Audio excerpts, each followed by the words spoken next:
কদমের পেঁয়াজে হচ্ছে কি আজকে সেচ দিচ্ছি। দেখতে পাচ্ছেন যে এখানে আমি প্রায় 10-11 শতাংশ জমিতে কদমের পেঁয়াজ লাগাইছি।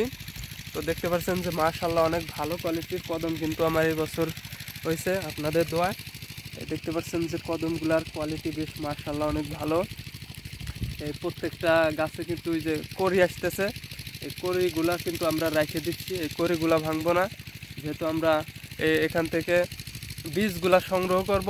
এই জন্য হচ্ছে গিয়ে এই কড়িগুলা আমাদের ভাঙা যাবে না। এই কড়িগুলা থেকে হচ্ছে গিয়া ফুল হবে, এই ফুল থেকে হচ্ছে গিয়া বীজগুলা তৈরি হবে, এই ফুলের ভিতর বীজগুলা হবে, ওই বীজগুলা আমরা সংগ্রহ করব।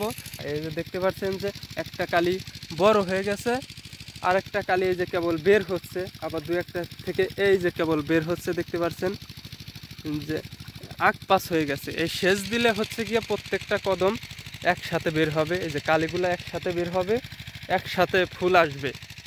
দেখা যায় যে সেচ না দিলে গাছ চিকন থাকে, মরকুটো মরকুটো দেখা যায়, সেরকম গাছগুলা জোর আসে না। এখন হচ্ছে গিয়ে কালি আসবে যেহেতু, এই জন্য গাছের শক্তির প্রয়োজন, এই জন্য হচ্ছে গিয়ে সেচ দেওয়া হচ্ছে, গাছের শিকড় দেবে, গাছ মোটা হবে।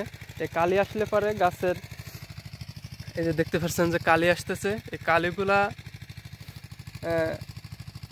কিন্তু আরো বড় হবে, উঁচা হবে, ফুলগুলো আসবে, বাতাস হবে। এই জন্য গাছগুলা যত মোটা হয়, গাছে যত শিকড় দেবে, তা কদমের জন্য ততই ভালো।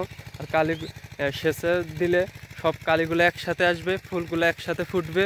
সেচ না দিলে গাছগুলা মরকুটো থাকে, কালি সেরকম বড় হয় না, মোটা হয় না, বড় বড় ফুল হয় না। এই জন্য হলো গিয়ে সেচ দিচ্ছি।